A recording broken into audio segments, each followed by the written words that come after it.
Bigong maaresto ng mga pulisya sa ikalawang tangka ang aktor na si Ken Chan at 7 iba pa. May arrest warrant para sa kasong syndicated estafa ang aktor kaugnay umano sa isang naluging negosyo. May report si Marisol Abduraman. Sa video na ibinigay sa media ng abogado ng complainant, nagpunta ang mga pulis kanina sa bahay na ito sa Quezon City para ihain ang warrant of arrest laban sa aktor na si Ken Chan. Kaugnay ito sa kasong syndicated estafa na isinampa sa aktor at 7 iba pa sa Regional Trial Court ng QC.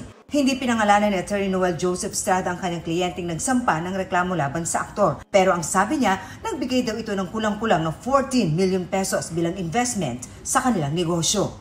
Ayon kay Attorney Estrada, si Ken Chan daw mismo ang nanggumbinsi sa biktima para mag-invest. 10% na monthly interest daw ang ipinangako ni Chan.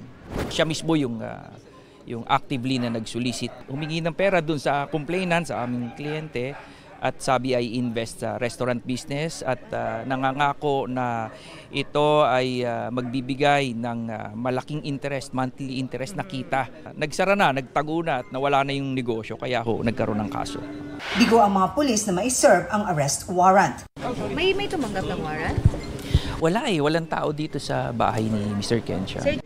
Ito na raw ang pangalawang beses na paghahain sana ng warrant of arrest kay Chan, pero wala pa rin tao sa kanilang bahay nang una itong dalhin noong September 23. Non-bailable ang kasong syndicated estafa na may kaparusahang life imprisonment.